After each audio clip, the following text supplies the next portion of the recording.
Welcome back to another episode of The Long Short. That's what we've decided to call this. Rundown of friends' stuff, bikes and cars. We have Luke. All right, mate, what is this? It's a 1977 Honda CB550F Supersport. Supersport. Yeah. How long have you had it for? Probably 18 months, close to that. Yeah? Yeah. I remember when you brought this thing, it did not look like this at all.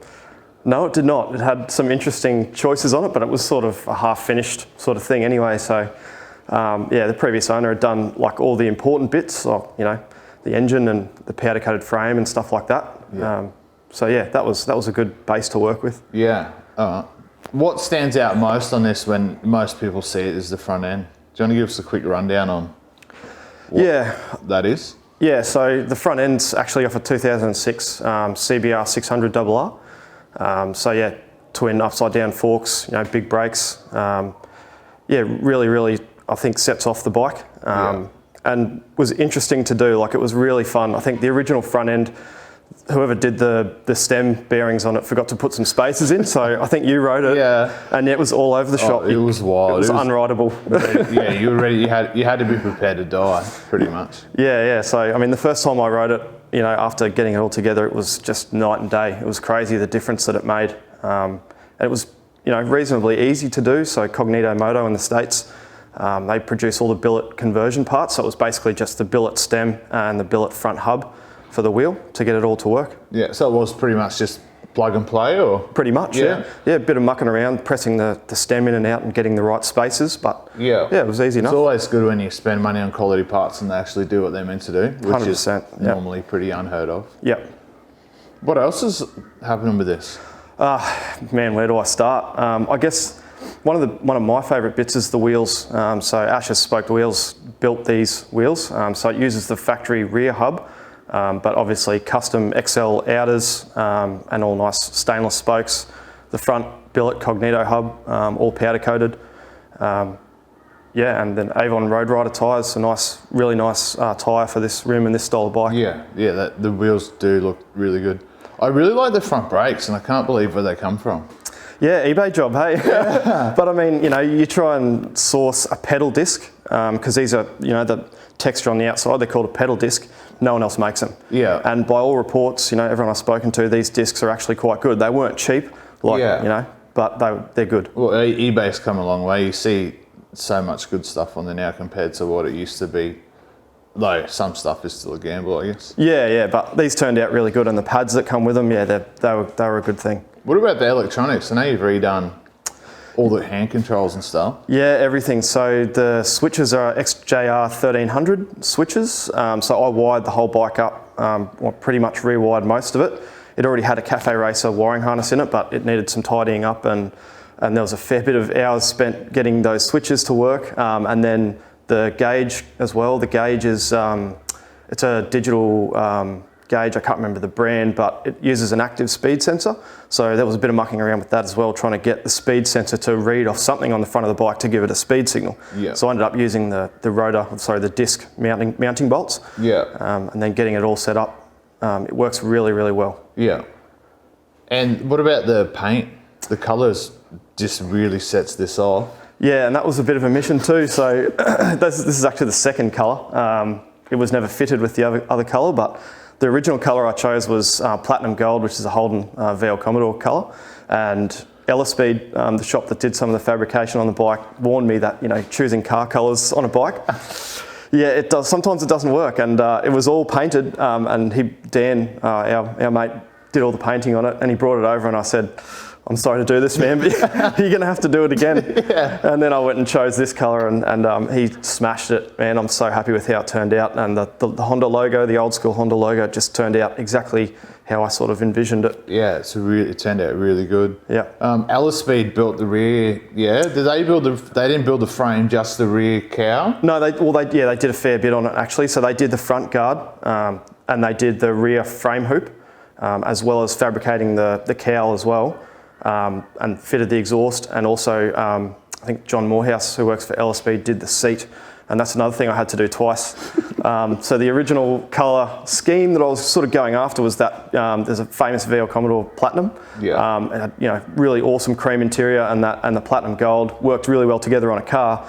But I got the seat in like a cream colour, and it did not work. So sorry guys, you're going to have to make another one for me.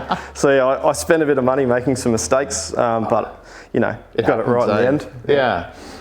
The rear sets, they custom made or off the shelf or? Well, I guess they're custom made and off the shelf. So Slipstream Cycleworks in the States make them, and they lace up to the rear passenger foot mounts. So yeah, it's very aggressive to ride and extremely uncomfortable. It's probably something I'm going to change. I'll just move them forwards a bit. But they were another thing that I think sets off the back of the bike as well. Yeah.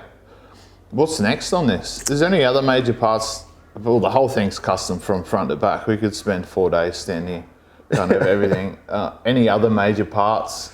There's probably, the previous owner that rebuilt the engine did a really good job. He actually used a Forsetti 600cc kit. Yeah. So the engine is just mint in it. It's so good, so smooth. It makes a massive 37 horsepower. Yeah. But yeah, it is what it is. But that's probably one of the other notable things on the bike.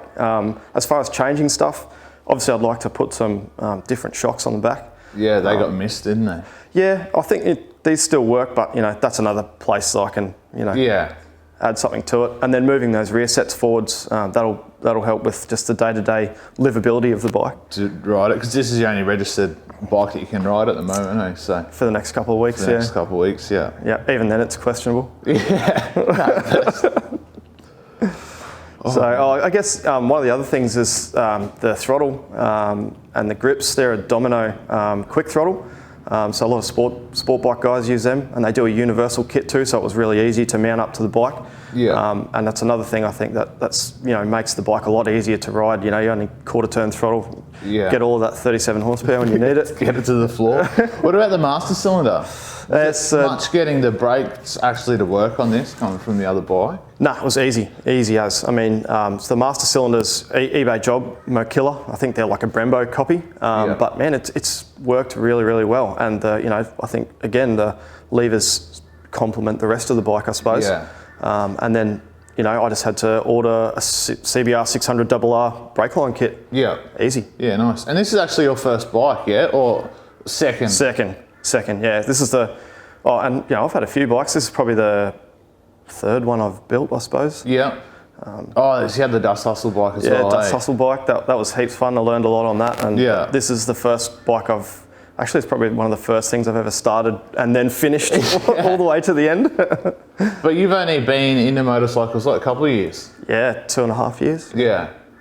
It's amazing how much the bug bites. Oh, it's unbelievable. And I was thinking, before doing this, like, where did I even come up with the idea for this bike? Yeah. And just, cruising through Pinterest, like, looking at a lot of sports bike channels and stuff like that. Yeah. And then this cafe racer come up. It's called Friday, CB550F by, I think it's a German dude that built it. Yeah. And it just made me fall in love with this style of bike. And I was like, right then and there, I wanted to build it. Yeah. So. Yeah, it just goes to show that you don't have to be brought up around bikes and all of that to just get hooked the first time you 100%. You're like on one, you're like, yeah, this is what I do now. Yeah, 100%.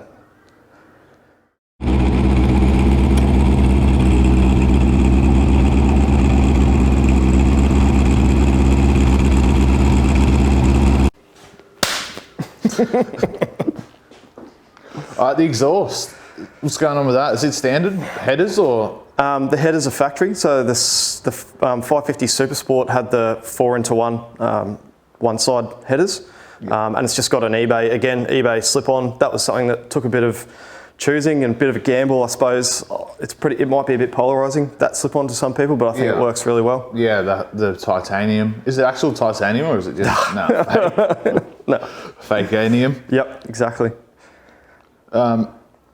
Custom, when talking about Speedo before, custom billet holder for that. Obviously you can't buy that off the shelf. No, yeah. Again, one of our mates, Brady, made that up for me, and then had it anodized gold, and then titanium fasteners hold it to the top triple. How good's titanium? Love it. Needs more on it. Yeah, it's just so expensive. It adds up real quick. Yeah, man.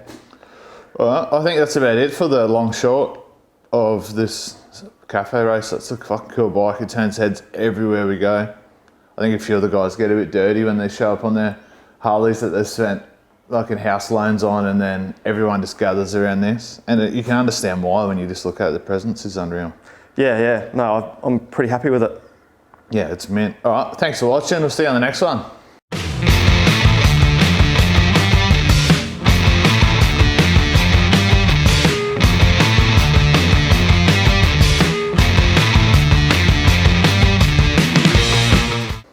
Thanks for watching. Do it for Dale. We'll fucking see you later. Hell yeah, brother. It's fucking sweet.